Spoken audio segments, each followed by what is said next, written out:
Jeanne Berman, bonjour, Boker Tov. Oui, Boker Tov. Voilà, alors nous sommes heureux de vous parler ce matin. Enfin, heureux, on est effectivement satisfait de vous parler sans qu'il y ait à la clé une nouvelle attaque des Palestiniens en direction du territoire israélien, des tirs de roquettes ou même si hier il y a eu 2 infiltrations. Même si effectivement hier il y a eu 2 infiltrations et il y a malgré tout encore des incendies terroristes. Mais ce matin, nous voulions vous parler à l'occasion du 5e anniversaire de cette opération Bordure Protectrice. Alors pour vous, cette opération, elle a été marquée en particulier par une attaque qui vous a touché dans votre chair même, puisque vous avez été blessé.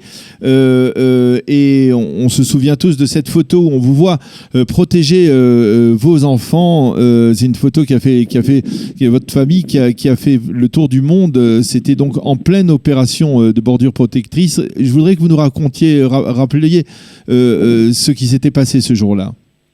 C'était à la fin de Bordure Protectrice. C'était justement vraiment les derniers jours, vu que ça s'est clôturé 4 jours après ma blessure. Les troupes étaient déjà sorties. C'était vraiment la fin de la guerre. Il y avait encore ici beaucoup d'échanges de tirs et on arrive après avoir rapatrié tout le monde à la maison et toutes les familles. On arrive à la maternelle pour fêter les 3 ans de mon fils. Et alors qu'ils sont dehors à jouer dans la cour, il y a eu une pluie de roquettes qui a commencé. C'était la première fois justement qu'ils faisaient ce genre d'attaque qui s'est répétée par la suite. Et depuis, ils font que ce genre de choses. Donc, ils ont tiré 12 mortiers en 2 minutes à l'intérieur du kibbutz. Donc c'était un véritable calvaire et j'ai réussi à protéger ma femme et mon fils et à sauver d'autres enfants au passage en les mettant à l'abri. Et Dieu merci, il y a un éclat qui m'a passé à travers le corps, mais qui a fait des dégâts, mais pas suffisamment pour que je puisse pas me relever. Donc c'est pour ça que je suis encore là aujourd'hui. C'est ça. Alors on peut dire que non seulement vous êtes relevé sur le plan physique, mais vous êtes relevé, on peut dire aussi sur le plan professionnel, sur le plan même mental. Cette volonté de continuer à vivre ici, vous nous l'avez exprimé à de multiples reprises, quasiment à chaque fois que l'on vous a interrogé après des tirs de missiles ou de roquettes. Et finalement, mais finalement, et c'est vrai que vu de Jérusalem, la situation n'est pas comparable et on ne peut pas bien véritablement la percevoir. Mais finalement, le sentiment de ces 5 ans après, le sentiment qui demeure, n'est-ce pas une forme de frustration de voir finalement que, eh bien, rien n'a véritablement changé, puisque les tirs se poursuivent. C'est pire que ça. C'est pas que rien n'a véritablement changé. Les choses ont bien changé, elles ont empiré. En 5 ans, elles ont bien empiré. Nous, ça fait 1 an et demi, là, par exemple, qu'on est constamment sous le feu. Constamment vous savez, si on regarde la moyenne du nombre de mini-opérations qu'il y a eu pendant ces 2 dernières années, on voit que la dernière année, c'est tous les 2 mois, on doit sortir, nous, 3 jours. Tous les 2 mois. Ça, c'est les pluies, quand il y a des pluies de roquettes. Les pluies de ballons incendiaires, c'est tous les jours.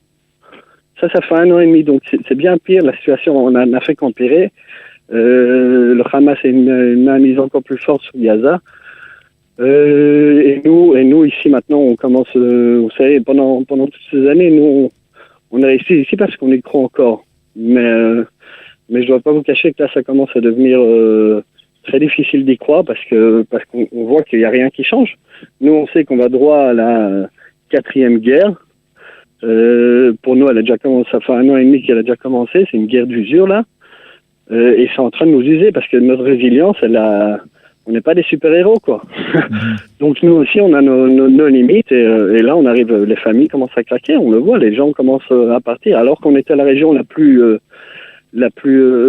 haute en taux de pourcentage qui se développait démographiquement. Maintenant, les gens, quand les anciens, les nouveaux ne viennent pas finalement, et beaucoup commencent à regarder pour des plans pour partir parce que c'est pas possible de vivre comme ça. Ça veut dire que ce qui s'est passé durant l'été 2014 n'a radicalement pas modifié les choses, que le Hamas n'a pas été dissuadé par une telle opération? Preuve en est, on est là aujourd'hui en train de parler, on s'est déjà parlé nombreuses fois malheureusement.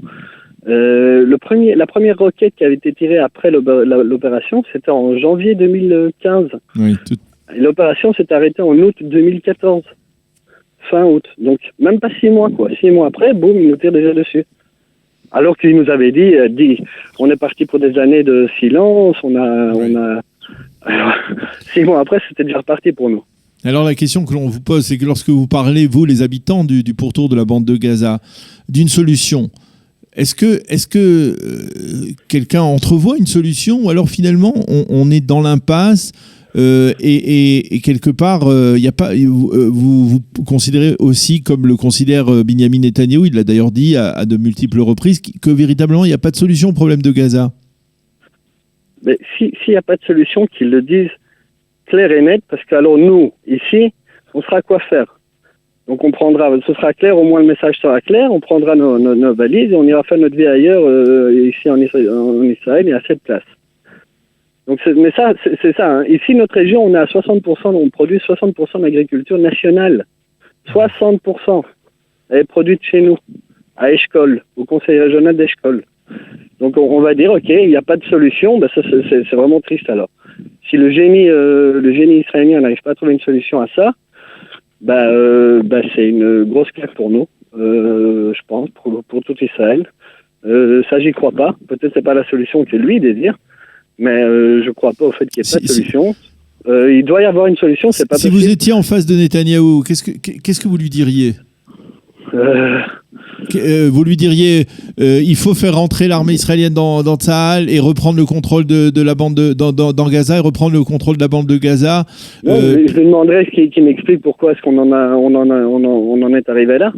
Qu'est-ce qui se passe? Pourquoi est-ce que quand après une pluie de roquettes, nous on voit les balises du Qatar qui défilent chez lui et qui passent sur nos routes. On voit les voitures vraiment qui passent, et bon, hop, au point et on les voit passer. Je lui demanderai, moi j'essaierai de comprendre. Vous savez, moi, Benyamin Netanyahou, même après ma blessure, il n'y a pas eu un mot, rien de son cabinet, rien du tout. Alors que il y a pas mal de gens avec Knesset, dont des ministres et dont de personnes plus haut placées que des ministres m'ont appelé. Mais lui, il parle avec personne ici. Il s'arrête à Sderot, il va voir ces gens à Sderot et puis il repart. Il n'a jamais parlé avec nous ici. La preuve, c'est que même les gens des conseils, les chefs des conseils régionaux dans l'enveloppe de Gaza n'ont pas voulu le rencontrer. Vous dites parce que c'est un problème politique, parce qu'ils sont pour la plupart proches de la gauche israélienne? Non, parce qu'ils nous parlent pas, ils nous comptent pas. Ça fait 5 ans que ça fait depuis 15 ans qu'il nous dit qu'il n'y a que lui qui peut contre le Hamas, mais pourtant on le voit, ça fait 15 ans que le Hamas se renforce. Oui. Alors ça va, quoi. Là, il y a un moment où nous aussi, on commence à en avoir marre. Faut trouver une solution. C'est pas à nous, aux agriculteurs, de trouver une solution. Nous, on trouve nos solutions à nos problèmes de culture. Que le cabinet trouve les solutions aux problèmes sécuritaires en Israël.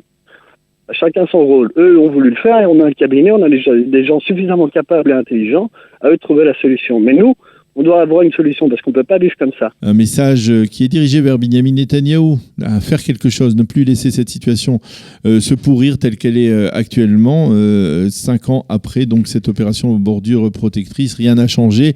Au contraire, tout s'est dégradé, tout s'est détérioré, affirme Jan Berman, avec lequel nous étions ce matin pour marquer donc cet anniversaire du 5e anniversaire de l'opération bordure protectrice. Voilà, nous approchons de la fin de cette heure d'actualité avec vous, Eliana.